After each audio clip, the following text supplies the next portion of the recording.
بسم اللہ الرحمن الرحیم۔ ٹھیک ہے، تو اللہ کے نبی علیہ السلام کی نماز کی طرح نماز ہم لوگ شروع کرتے ہیں تکبیر تحریمہ سے، اور میں چاہوں گا کہ تطبیق ساتھ ساتھ میں ہو تاکہ الگ سے اس کے لیے وقت نہ لگے۔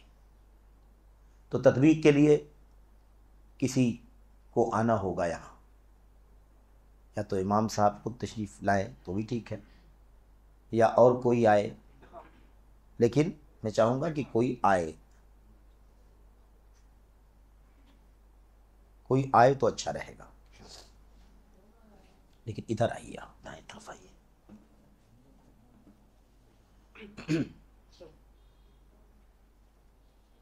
تکبیر تحریمہ سے آپ نے پڑھا ہے کہ تکبیر تحریمہ کیا ہے؟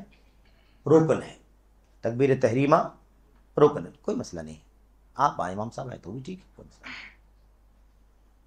تکبیر تحریمہ رکن ہے جس کے ذریعے انسان نماز میں داخل ہوتا ہے۔ اللہ کے نبی نے کیا فرمایا تھا؟ تحریمها التکبیر و تحلیلها التسلیم۔ نماز کے باہر کی چیزوں کو حرام کرنے والی، نماز کے باہر کی چیز کو حرام کرنے والی، اور پھر نماز کے باہر کی چیز کو حرام کرنے والی تکبیر ہے، اللہ اکبر جب ہم شروع کرتے ہیں۔ وَتَحْلِيلُهَا التَّسْلِيمُ، اور نماز کے باہر کی چیزوں کو پھر سے حلال کرنے والی السلام علیکم ورحمۃ اللہ ہے۔ یعنی اللہ اکبر بولیں گے تو اب نماز کے اندر کا کام کرنا ہے۔ اب باہر کی چیزیں حرام، کھانا پینا، بات چیت، گپ شپ، سب کیا ہو جائے گا؟ حرام ہو جائے گا۔ اور جب السلام علیکم ورحمۃ اللہ، السلام علیکم ورحمۃ اللہ دائیں بائیں ہم بولیں گے تو اب باہر کی چیزیں کیا ہو جائیں گی؟ حلال ہو جائیں گی، جو اب تک منع ہو گئی تھی۔ یعنی اب ہم نماز سے باہر نکل گئے۔ تو تکبیر تحریمہ میں نبی کریم صلی اللہ علیہ وسلم کا طریقہ کیا ہے؟ آپ اللہ اکبر بولتے ہوئے دونوں ہاتھوں کو اٹھاتے تھے، یا دونوں ہاتھوں کو اٹھا کر اللہ اکبر بولتے تھے، یا بولنا اور اٹھانا دونوں ساتھ میں کرتے تھے۔ تینوں شکلیں ثابت ہیں۔ اللہ اکبر، یہ پہلے ہو گیا، ٹھیک ہے، پہلے بولنا ہو گیا، بعد میں اٹھانا ہو گیا، اور اٹھا کر کے اللہ اکبر، اور ایک ساتھ کیا ہے؟ اللہ اکبر۔ تینوں شکلیں ثابت ہیں، پہلے بولنا بعد میں اٹھانا، پہلے اٹھانا بعد میں بولنا، اور دونوں ساتھ میں کرنا۔ اس کا مطلب یہ نکلا کہ اس میں جھگڑنے کی ضرورت نہیں ہے، آسانی اللہ تبارک و تعالیٰ کے دین کے اندر۔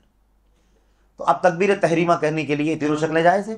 تکبیر تحریمہ کرنے وقت اللہ کے نبی نے کیا فرمایا کہ ہاتھوں کو، اب جی اٹھائیے، ہاتھوں کو کان کی لو تک، موزوں تک، یہ کندھا ہے نا، کندھے کے برابری میں، یا تھوڑا اور اوپر کان کی لو تک، یعنی کان کی لو یہ ہوتی ہے لٹکی، اس کے برابری میں یا کاندھے کے برابری میں۔ چھونا نہیں ہے، کیونکہ حدیث میں کیا آیا ہوا ہے؟ یحاذی بہما منکبیہ، اپنے دونوں ہاتھوں کو مقابل کرتے تھے، سامنے کرتے تھے، اس کے لیول میں کرتے تھے اپنے موڑھوں کے۔ تو تکبیر تحریمہ کے وقت ہاتھ، اس کو کہتے ہیں تکبیر تحریمہ، اور ہاتھوں کو اٹھانا۔ ہاتھوں کو اٹھانے میں کیا خاص کیفیت ہے؟ یہ جو ہے نا، جس کو پیٹ کہتے ہیں، اس کو پیٹھ کہتے ہیں، پشت، اور اس کو پیٹ کہتے ہیں، یہ اس طرح سے اٹھایا جائے گا۔ دیکھیے جیسے آپ چیز اٹھا رہے ہیں، اور انگلیاں ملی ہوئی ہوں گی، اٹھانے کی جو بلندی ہے وہ کاندھوں کے مقابل اور یا کانوں کے لو کے مقابل یہاں تک اٹھایا جائے گا۔ اور تکبیر کی بات ہو چکی، ساتھ میں آگے پیچھے تینوں طرح سے کہا جا سکتا ہے۔ یہ کہہ کر کے ہاتھوں کو دائیں کو بائیں پر رکھ کر سینے پر باندھ لیا جائے گا۔ دائیں ہاتھ کو بائیں ہاتھ پر رکھ کر کے سینے پر باندھ لیا جائے گا۔ تو وضع یدہ الیمنی علی یدہ الیسری علی صدرہ، اپنے دائیں کو بائیں پر رکھ کر کے سینے پر رکھا۔ یہ اللہ کے نبی علیہ السلام کی حدیث ہے، اور جو صحیح حدیث ہے ابن خزیمہ وغیرہ کی سند سے صحیح روایت ہے۔ اور اللہ کے نبی علیہ السلام کا جو طریقہ تھا وہ یہ تھا کہ آپ ہاتھوں کو، دائیں ہاتھ کو بائیں ہاتھ پر رکھ کر کے دونوں ہاتھوں کو سینے پر، یا ایسے ہی دو ہاتھ، دائیں ہاتھ کو بائیں ہاتھ پر ایسے رکھ کر کے جہاں پہنچتا تھا وہاں آپ رکھتے تھے۔ بعض روایتوں میں سینے کی تعین ہے، سینے پر رکھتے تھے، بعض روایتوں میں سینے کا لفظ نہیں آیا ہوا ہے، لیکن دائیں ہاتھ کو بائیں ہاتھ پر رکھنے کا ذکر ہے۔ دائیں ہاتھ کو بائیں ہاتھ پر رکھنے کی کیا کیفیت ہے؟ وہ جہاں جائے گا وہاں آپ رکھیے، سمجھ رہے ہیں؟ یعنی سینے کا لفظ نہیں آیا ہے تو سینے کے کچھ نیچے ہی پیٹ اور سینے کے بیچ میں، یہ چیزیں ثابت ہیں۔ اب اس میں دو تین باتیں سمجھنے کی ہیں۔ ایک بات تو یہ ہے کہ ناف کے نیچے کی جو حدیث آئی ہوئی ہے علی بن ابی طالب رضی اللہ تعالیٰ عنہ کی کہ من السنت وضع الاکف علی الاکف تحت السرہ، کہ کف کو ہتھیلی پر رکھ کر کے ناف کے نیچے رکھا جائے، یہ روایت آئی ہوئی ہے، ترمذی وغیرہ کی روایت ہے اور علی بن ابی طالب سے مروی ہے، لیکن یہ روایت متفقہ طور پر ضعیف ہے۔ اس میں کوئی عصبیت کی بات نہیں ہے، امانت کی بات ہے۔ ایسا نہیں ہے کہ ہم نے کہا یا محدثین نے کہا یا بعض علماء اہل حدیث نے کہا ضعیف ہے اس لیے اس کو ہم ضعیف کہہ رہے ہیں، نہیں، حدیث ضعیف ہے، متفقہ طور پر ضعیف ہے، چاہے اس میں ضعیف قرار دینے والے کسی بھی طبقے کے محدثین ہوں، حتیٰ کہ مسلک احناف کے علماء بھی اس روایت کو ضعیف ہی کہتے ہیں۔ اس میں کوئی تعصب کی بات نہیں، روایت ضعیف ہے۔ اگر روایت صحیح ہوتی تو ہم ایک سیکنڈ بھی دیر نہیں کرتے اس پر عمل کرنے میں۔ جیسے ہمارے لیے صحیح حدیث سینے پر ہاتھ رکھنے کی دلیل ہوتی، ایسے ہی صحیح حدیث اگر ہوتی تو ناف کے نیچے رکھنے پر بھی دلیل ہوتی، اور اس کا مطلب یہ ہوتا کہ نمازی کے لیے ہاتھ کو دونوں طرح سے باندھنا جائز ہے، حتیٰ کہ سینے پر رکھنا بھی جائز ہے، پیٹ پر رکھنا بھی جائز ہے، اور ناف کے نیچے بھی رکھنا جائز ہے، ایسا ہوتا۔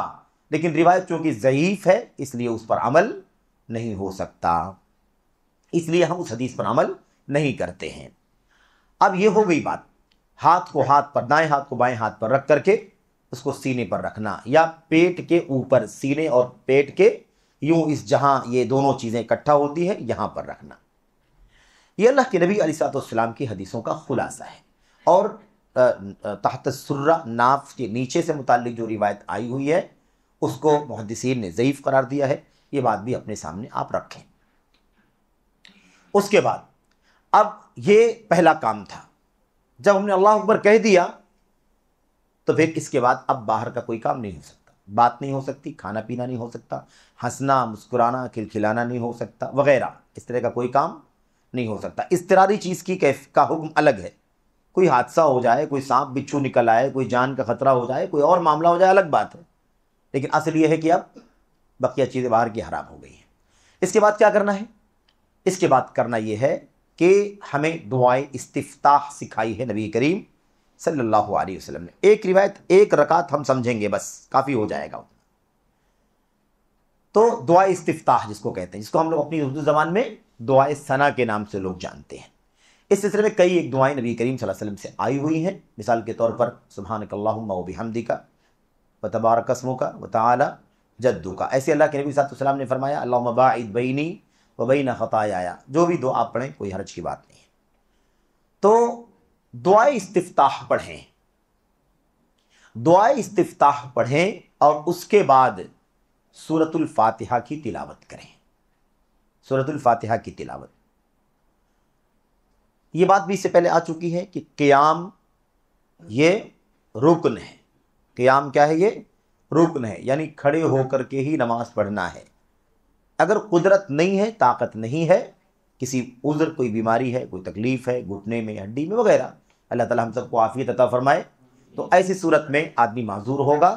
لیکن ایک بات یاد رہے کہ عذر وہی ہوگا، رخصت وہی ہوگی جہاں تک عذر ہوگا، کیونکہ دیکھیے ایک ہی جیسا سب مسئلہ نہیں ہے نا، نماز میں کئی ایک کام ہیں، قیام ہے، رکوع ہے، سجدہ ہے، تشہد ہے، قومہ ہے، کئی ایک کام ہیں۔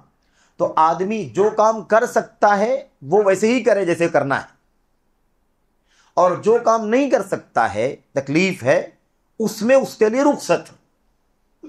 ہو سکتا ہے ایک آدمی جھک نہیں سکتا ہے، رکوع نہیں کر سکتا ہے، سجدہ نہیں کر سکتا ہے، پیر نہیں مڑ سکتا ہے، اس کا تکلیف ہے، آدمی کھڑا ہو سکتا ہے، کھڑا ہو سکتا ہے تو نماز قیام کے ساتھ ہی پڑھے گا، وہ قیام کے ساتھ اللہ اکبر کہہ کر کے امام کے ساتھ کھڑے ہو کر نماز پڑھے گا۔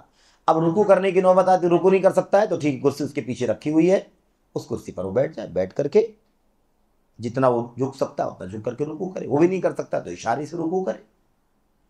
تو یہ بات یاد رہے کہ رخصتیں وہی ہیں جہاں پر آدمی کو اضطرار ہے، مجبوری ہے۔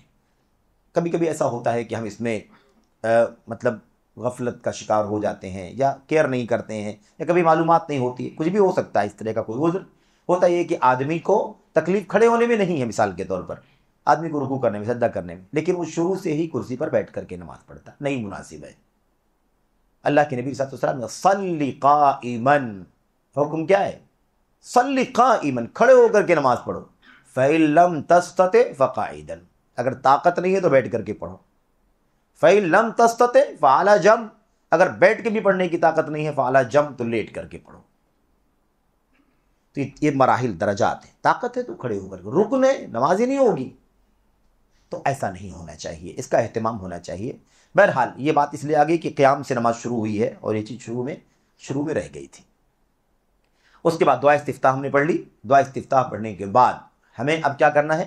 سورۃ الفاتحہ کی تلاوت کرنی ہے۔ سورۃ الفاتحہ کا مسئلہ بہت زیادہ واضح ہے، اس میں کوئی پیچیدگی نہیں ہے، اللہ کے نبی صلی اللہ علیہ وسلم کی روایتیں ایک دم کلیئر ہیں، اور اس میں جو مطلب کچھ علمی بحثیں ہیں جو اللہ کے نبی نے فرمایا لا صلاۃ، لا میں یہ لا عربی گرامر کے حساب سے جنس کی نفی کے لیے آتا ہے، یعنی اگر کہا نہیں تو اس کا مطلب ہوگا کہ کوئی چیز سرے سے نہیں ہے، یہ اس سے جو نفی ہوتی ہے نا کہ نہیں، لا صلاۃ، نماز نہیں ہے، تو اس میں نماز کے جو نہیں ہونے کی بات ہو رہی ہے، یہ ایسا نہیں کوئی کہہ سکتا ہے کہ کمپلیٹ نہیں ہوتی ہے، مکمل نہیں ہوتی ہے، آدھی ہوتی ہے، تھوڑے ثواب کے کمی کے ساتھ ہوتی، ایسا کچھ امکان اس کے اندر نہیں ہے۔ اس نفی کو جنس کی نفی کے لیے کہا جاتا ہے، یعنی جنس سے نماز ہی نہیں، سرے سے نماز ہی نہیں ہوگی، نماز اسٹارٹ ہی نہیں ہوگی، نماز ہوگی ہی نہیں، یہ معنی ہوتا ہے اس کا لا، جو جنس کی نفی کے لیے آتا ہے۔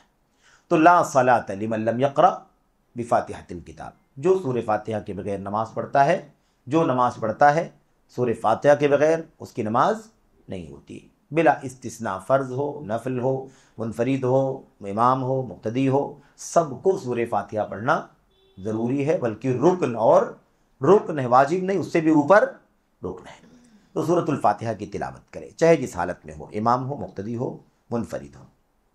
سورۃ فاتحہ تلاوت کرنے کے بعد شروع کی جو رکعت ہوتی ہے، پہلی اور دوسری، ان دونوں رکعتوں میں مسنون ہے، مستحب ہے، بہتر ہے کہ سورۃ الفاتحہ کے ساتھ کسی سورت کی بھی تلاوت کر لے یا چند آیتوں کی تلاوت کر لے، جو میسر ہو، ما تیسر من القرآن، ما تیسر من القرآن، جو اس کو آسان ہو قرآن پڑھ لے، یہ پڑھے۔